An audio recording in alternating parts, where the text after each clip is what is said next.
তো বন্ধুরা, পঞ্চলিঙ্গেশ্বর থেকে আমরা চলে এসেছি নীলাগিরি প্যালেসে, যেটা just beside the Nilagiri hill. তো now I am standing just in front of the entrance of the palace. Entrance মানে প্রবেশ পথ, and you can see that the two statues of lions are welcoming us. তো চলো।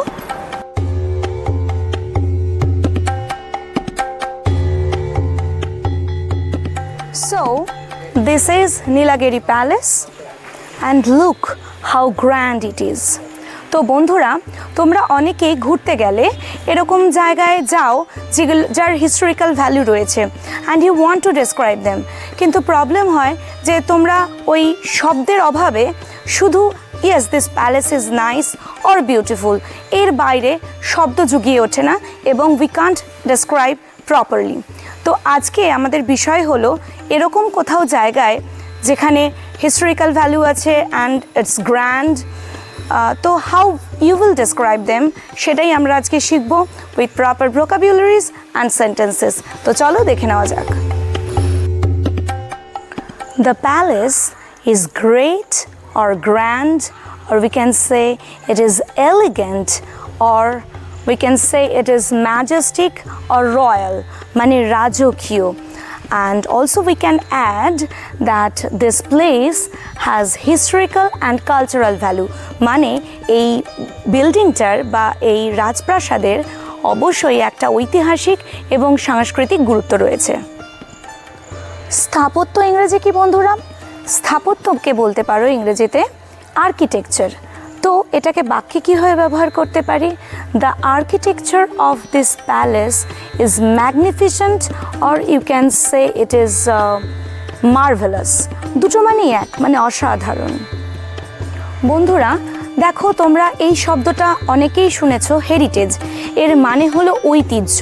তো একে কেন আমরা হেরিটেজ বলবো, এই জাতীয় জায়গাকে? তো দেখো, palaces are just not about walls and rooms. শুধু তো দেওয়াল আর ঘরই নয়, it's about, you can say it's about memories, it's about untold stories and culture, and that's why you can say it heritage. This palace was once the royal residence of the king of Nilagiri, মানে এই নীলগিরি রাজের এইটা ছিল বসত ভবন। Can you imagine how life must have been here hundreds of years ago?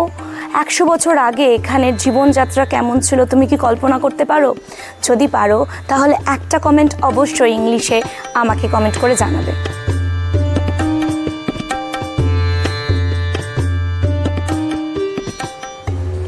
বন্ধুরা দেখো, look at the arches and also the relics. relics মানে কি? relics মানে হলো পুরাতন নিদর্শন। তো এটাকে আমরা বাক্যে কীভাবে ব্যবহার করতে পারি? The palace still has the relics of royal family, and these relics remind us of ancient times.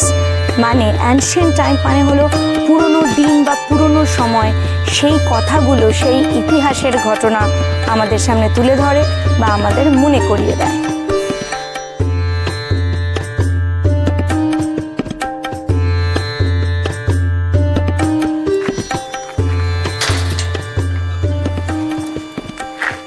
So, my friends, this is Nilagiri Palace, a place that not only teaches us history but also Kalinga architecture and culture.